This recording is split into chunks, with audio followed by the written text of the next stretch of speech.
এবং মলয়বাবু এই বিষয়টা বারবার করে বলেছেন যে এর আগের পূর্বতন সরকার একজন বিডিও কিভাবে একেবারে সাদা কাগজ জমা দিয়ে তিনি বিডিও হয়েছিলেন, তার বিরুদ্ধে ব্যাপক অভিযোগ ছিল এবং মাত্র 4 মাস আগে সেই বিডিও যার নাম প্রশান্ত বর্মন, তাকে নাকি খুঁজেই পাওয়া যাচ্ছে না। তার বিরুদ্ধে একটা মারাত্মক অভিযোগ যে খুনের অভিযোগ ছিল। সেই খুনের অভিযোগের পরিপ্রেক্ষিতে প্রশান্ত বর্মনকে হাইকোর্ট বলেছিল তার জামিন দেওয়া যাবে না, কারণ নিম্ন আদালত থেকে সে এই জামিন পেয়ে গেছিল। খুনের অপরাধ থাকা সত্ত্বেও নিম্ন আদালত তাকে জামিন দিয়ে দেয়। হাইকোর্টে যখন সেই মামলাটা যায়, সেই মামলার কাগজপত্র দেখে হাইকোর্ট চমকে উঠেছে। হাইকোর্ট বলে একে জামিন দেওয়া হলো কিভাবে? তারপরে তাকে খুঁজেই পাওয়া যায় না, তিনি ফেরার হয়ে যান। রাজ্য সরকারের পুলিশ কোথাও ওই প্রশান্ত বর্মনকে খুঁজেই পায় না। তারপরে দেখা যায় কিছুদিন পরে তিনি সরাসরি সুপ্রিম কোর্টে চলে গেছেন। সুপ্রিম কোর্টে গিয়ে তিনি একই রকম ভাবে তাকে জামিন দেওয়ার আবেদন করছেন। সুপ্রিম কোর্ট সেই জামিনের আবেদন খারিজ করে দেন এবং পরিষ্কার বলে দেন যে কোনোভাবেই তাকে ছাড়া যাবে না, হয় তিনি পুলিশের কাছে আত্মসমর্পণ করবেন, নতুবা তাকে যে কোনোভাবে হোক ধরতে হবে, যেখানে তাকে দেখা যাবে তাকে ধরতে হবে। সুপ্রিম কোর্ট পরিষ্কার এটা বলেছিল। তখন রাজ্য সরকারের পক্ষে যে উকিল ছিল সেই উকিল জানান যে কি করা যাবে, প্রশান্ত বর্মনকে তো পাওয়া যাচ্ছে না, তিনি তো ফেরার হয়ে গেছেন, তিনি মনে হয় রাজ্যে নেই, ফলে দেখা যাক যদি কখনো পাওয়া যায় আমরা নিশ্চয়ই তাকে বিষয়টা রাখবো। ঘটনাচক্রে মাত্র কয়েকদিন আগে সেই প্রশান্ত বর্মনকে পাওয়া গেল। অন্য কেউ নয়, একজন সাধারণ মানুষ তাকে ধরে দিলেন, কারণ তিনি মদ্যপ অবস্থায় গাড়ি চালাচ্ছিলেন। সেই গাড়ি চালানো অবস্থায় একজনকে ধাক্কা দেন। সেই অবস্থায় একজন পথচারী, একজন পথিক, তিনি প্রশান্ত বর্মনকে শনাক্ত করে জেলে তুলে দেন। তারপরেও পুলিশ তার বিরুদ্ধে কোনো ব্যবস্থা নেননি। আমরা দেখলাম যে কাল সারাদিন টালবাহানার পরও তিনি একেবারে জামিন পেয়ে গেলেন। এখন প্রশ্ন হচ্ছে, এত বড় অভিযোগ রয়েছে, এরই মধ্যে এ রাজ্যের সরকারের পালা বদল হয়ে গেছে। এক সরকার আমাদের রাজ্যের পুলিশ প্রশাসনকে বারবার সতর্ক করে, নতুন সরকারের যারা এসছেন, বিশেষ করে আমাদের মুখ্যমন্ত্রী, তিনি বারবার করে বলছেন এবার কিন্তু আইন মেনে কাজ করতে হবে, পুলিশ দলদাস হবেন না, এটা বারবার বলা হচ্ছে, বার্তা দেওয়া হচ্ছে। কিন্তু তারপরেও পুলিশের চরিত্র কি পাল্টাচ্ছে যে নাতে প্রশান্ত বর্মনের ক্ষেত্রে দেখা যাচ্ছে। দল পাল্টে গেছে, সরকার পাল্টে গেছে, আগে সরকার নেই, কিন্তু পুলিশের চরিত্র পাল্টায়নি। পুলিশ কিছুতেই এই প্রশান্ত বর্মনকে ধরতে চাইছে না, তার সঙ্গে দূরত্ব রাখছে। কি এক অদ্ভুত কারণ! বারবার তার বিরুদ্ধে অভিযোগ আছে। আপনি সবচেয়ে ভালো জানেন শ্যামল বাবু, আপনি বলছিলেন যে কিভাবে তিনি ডব্লিউবিসিএস পরীক্ষায় পাশ করেছিলেন সাদা খাতা দিয়ে। মানে এ তো ভারী অদ্ভুত কাজ।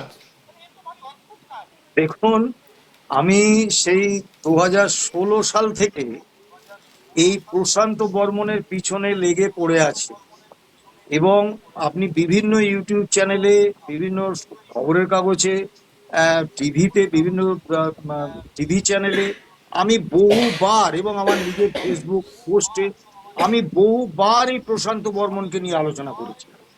2016-17 এই সময়টায় ডাব্লিউবিসিএস এক্সিকিউটিভ পরীক্ষা একেবারে চরমতম দুর্নীতি হয়েছে এবং এই যে প্রশান্ত বর্মন, ইনি প্রিলিমিনারি পরীক্ষায় 13 পেয়েছিলেন, কাট অফ মার্কস ছিল 122। স্বাভাবিকভাবে 122 না পেলে, তার কম পেলে কেউ ফাইনাল পরীক্ষায় বসতে পারবেন না। কিন্তু এই 13 প্রিলিমিনারিতে 13 পাওয়া প্রশান্ত বর্মন, ইনি কিন্তু ফাইনাল পরীক্ষায় বসেছিলেন। আবার ফাইনাল পরীক্ষায় তিনি ইংরেজিতে 0 পেয়েছিলেন, সেটা বাড়িয়ে করে দেওয়া হয়েছে 168। বাংলায় পেয়েছিলেন 18, সেটাকে বাড়িয়ে করে দেওয়া হয়েছে 165 এবং তিনি ওই বছর ডাব্লিউবিসিএস এক্সিকিউটিভ পরীক্ষায় প্রথম হয়েছে এবং বিডিও হিসেবে পোস্টিং পেয়েছে। এই প্রশান্ত বর্মন কিন্তু একা না, এইরকম অন্তত আমি বারবার বিভিন্ন চ্যানেলে বারবার বলেছি, অন্তত 70 জন ডাব্লিউবিসিএস এক্সিকিউটিভ অফিসার আছেন যারা বিডিও হিসেবে, কেউ পদোন্নতি পেয়ে এসডিও হিসেবে, এমনকি অ্যাসিস্ট্যান্ট সেক্রেটারি হিসেবে তারা কাজ করছেন, যারা সাদা খাতা জমা দিয়ে বা এইরকম 0, 2, 3, 4 নম্বর পেয়ে ডাব্লিউবিসিএস এক্সিকিউটিভ হয়েছেন এবং তারা চাকরি করে যাচ্ছেন। এরাও কি পয়সা দিয়ে চাকরিটা কিনেছিলেন? অবশ্যই, এ নিয়ে কি কোনো সন্দেহের অবকাশ আছে? অবশ্যই চূড়ান্ত দুর্নীতি হয়েছে। এবং আমার প্রত্যাশা ছিল যে নতুন সরকার আসার পর প্রথম যে নির্দেশটি দেবেন, এই এসসির 2011 থেকে ওই 2026-এ যতগুলো যা নিয়োগ হয়েছে সমস্ত নিয়োগের আনুপূর্বিক তদন্ত হবে, বিশেষত এই ডাব্লিউবিসিএস এক্সিকিউটিভ হয়নি। এবার আপনি পুলিশকে দোষ দিচ্ছেন, পুলিশকে দোষ দিয়ে কি হবে বলুন তো?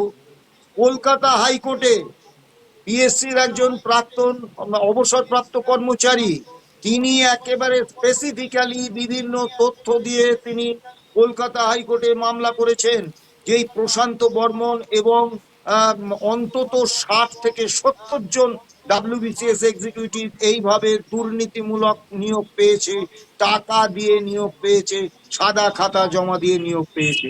আপনি ভাবতে পারছেন 9 বছরে 6 জন স্থায়ী প্রধান বিচারপতি কলকাতা হাইকোর্ট থেকে চলে গেছেন, 4 জন অস্থায়ী প্রধান বিচারপতি কলকাতা হাইকোর্ট থেকে চলে গেছেন, আজও এই মামলার শুনানি করাতে পারেননি।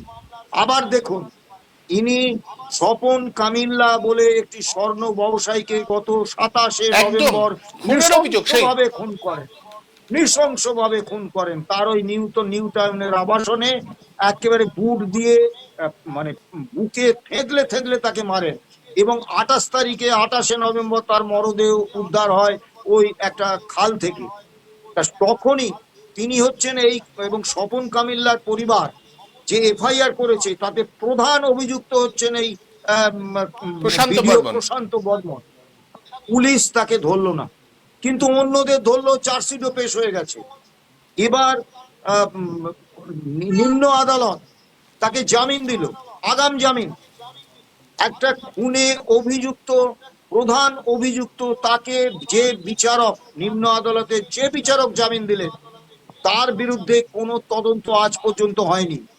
তিনি কোন যুক্তিতে একটা নৃশংস খুনে প্রধান অভিযুক্ত এবং তিনি প্রশাসনিক ক্ষমতার অপব্যবহার করে এই খুন করেছেন? এবং সেটা হাইকোর্ট পরবর্তী সময় বলেছে, সুপ্রিম কোর্ট বলছে, তারপরে কোনো ব্যবস্থা হচ্ছে না। দেখুন, হাইকোর্ট আর এই সুপ্রিম কোর্টের এইসব কথাবার্তা, এইসব পর্যবেক্ষণ আমাকে হাসায় এবং খুব মানে একটা এমন পরিস্থিতিতে ফেলে, আমার মনে হয় আদৌ হাইকোর্ট বা সুপ্রিম কোর্ট রাখার কি প্রয়োজন আছে?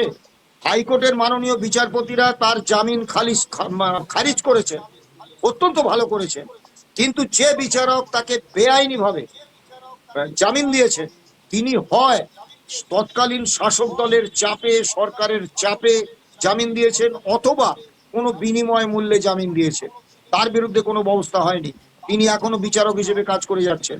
মহামান্য সুপ্রিম কোর্টে এই প্রশান্ত বর্মন গেছেন, সুপ্রিম কোর্টে যে আইনজীবীদের পিছনে যে অর্থ খরচ করেছেন, একটা বিডিওর পক্ষে সেটা সম্ভব নয়, তার সেখানেও তার জামিন খারিজ হয়েছে। তারপরেও পুলিশ তাকে গ্রেপ্তার করেনি। আবার যখন মডেল কোড অফ কন্ডাক্ট চালু হলো, জাতীয় নির্বাচন কমিশন, তারাও তাকে গ্রেপ্তার করেনি। এবং সেদিনকে আমি বলছি, সেদিনকে যখন পথচারীকে ধাক্কা দিয়েছে, তখন পুলিশের অবস্থানটা যদি আমি দেখেছি সেই ভিডিওটা, পুলিশ দূরত্ব রয়েছে, সেই পথচারী তিনি তুলে দিচ্ছেন, পুলিশের অদ্ভুত নিষ্ক্রিয়। এইখানেই আপনাকে বুঝতে হবে যে এই প্রশান্ত বর্মন ইনি কতটা প্রভাবশালী। আপনি ভাবুন, তিনি মদ খেয়ে একজন সুপ্রিম কোর্টে জামিন খারিজ হয়ে যাওয়া একজন খুনে অভিযুক্ত আসামি, যার বিরুদ্ধে আয়ের কয়েকশো গুণ বেশি সম্পত্তি করার প্রামাণ্য অভিযোগ রয়েছে, সেই 13 পাওয়া ভিডিও, তিনি মদ্যপ অবস্থায় গাড়ি চালাচ্ছিলেন, গাড়ি চালিয়ে যাচ্ছেন, একজনকে ধাক্কা মেরেছেন, একজন পথচারী, আমি নামটা এই মুহূর্তে মনে করতে পারছি না, তিনি ফেসবুক লাইভ করে অত্যন্ত সাহসিকতার সঙ্গে একে আটকেছেন। পুলিশ গ্রেপ্তার করেছে। কি কেসে গ্রেপ্তার করেছে? যে মদ্যপ অবস্থায় গাড়ি চালানো, এবং একেবারে জামিন যোগ্য ধারায় কেস দিয়েছে। আপনি ভাবুন, মানে পুলিশ চেয়েছে যাতে জামিন পেয়ে যায়, কিন্তু মাননীয় বিচারক তিনি প্রিভিয়াস কেস হিস্ট্রি চেয়েছেন, সন্ধ্যে 8টা পর্যন্ত তিনি এজলাসে বসে অপেক্ষা করেছেন পুলিশ একদম। বিধাননগর থানার তার বিরুদ্ধে যে গ্রেপ্তারি পরোয়ানা সেটা এনে হাজির করে তার টেবিলে দেবে, তিনি জামিনটা খারিজ করবেন। কিন্তু বিচারপতি 8টা অবধি বসে থেকেও মাননীয় বিচারক পুলিশ এই গ্রেপ্তারি পরোয়ানা খারিজের নির্দেশ তাকে পৌঁছে দেয়নি, ফলে তিনি জামিন পেয়ে গেছেন।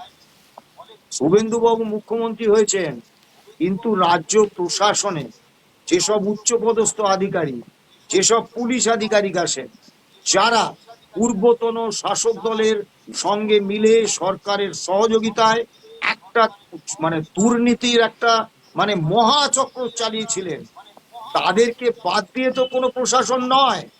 এখন আমরা দেখতে চাই মাননীয় মুখ্যমন্ত্রী শুভেন্দু অধিকারী, এটা সংবাদ মাধ্যমে এসেছে, একদম অবিলম্বে পরিষ্কার এসছে। যে যে পুলিশ তাকে গ্রেপ্তার করে জামিন যোগ্য ধারায় মামলা দিয়েছে, যে পুলিশ বিধাননগর থানার ওই গ্রেপ্তারি পরোয়ানা 8টা পর্যন্ত মাননীয় বিচারকের টেবিলে হাজির করে দিতে পারেননি, তাদেরকে অবিলম্বে সাসপেন্ড করে তাদের বিরুদ্ধে বিভাগীয় তদন্ত শুরু হোক, এবং তাদের বিরুদ্ধে পুলিশি তদন্ত শুরু হোক বা সিবিআই দিয়ে তদন্ত শুরু হোক, যে কত টাকার বিনিময়ে তারা এই একদম। প্রশান্ত বর্মনকে সুরক্ষা দিচ্ছেন। এবং একদম। এই প্রশান্ত বর্মন কিন্তু একজন ভাইপো, জানেন তো? আমরা যে আরেকজন ভাইপোর কথা শুনি, ইনিও কিন্তু একজন ভাইপো।